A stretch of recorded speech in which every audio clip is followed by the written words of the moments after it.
এটা হচ্ছে written summit. এটা মানবিক এবং বিভাগ পরিবর্তনের শিক্ষার্থী যারা রয়েছে, অর্থাৎ বাংলা, ইংরেজি, সাধারণ জ্ঞান, এই তিনটা বিষয়ের রিটেনের ব্যাপারে এই বইটাতে খুব চমৎকার ভাবে সাজানো গোছানো রয়েছে। এক্ষেত্রে তোমাদেরকে একটু বলে রাখি, বাজারে কিন্তু রিটেনের বই খুবই কম এবং যেগুলো আছে মানসম্মত বই খুবই কম।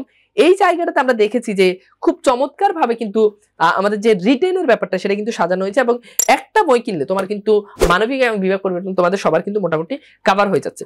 এন্ড আমি একটা ব্যাপার খেয়াল করে দেখেছি, একদম লিখিতের ক্ষেত্রে যে যে জায়গাগুলো থেকে প্রশ্ন বেশি আসতে পারে একেবারে সেই সেই জায়গাগুলো এখানে তুলে ধরা হয়েছে। যেমন এই যে বাংলার নব্য লেখক দিগণের প্রতি নিবেদন, এখানে খুব সুন্দর করে প্রথমে মূল ভাব দেওয়া আছে, এন্ড হচ্ছে যেগুলো একেবারে তোমাকে জানতেই হবে এখানে দেওয়া আছে, যে যা না জানলেই নয়। এরপর হচ্ছে সম্ভাব্য লিখিত প্রশ্নাবলী, তো হিউজ প্রশ্ন তারা অ্যাড করেছে এবং একাধিক ধরনের একাধিক টাইপের প্রশ্ন কিন্তু তারা কিন্তু এখানে অ্যাড করে দিয়েছে।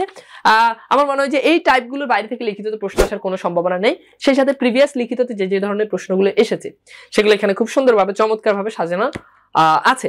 তো আমার মনে হয় লিখিতের জন্য যারা এখন থেকে প্রিপারেশন নিতে চাচ্ছ বা লিখিতের জন্য বই কিনবে, লিখিতের প্রিপারেশন নিতে পারো, তারা চাইলে এই বইটা রেখে ঘরে বসেই তুমি লিখিতের প্রস্তুতি নিতে পারো।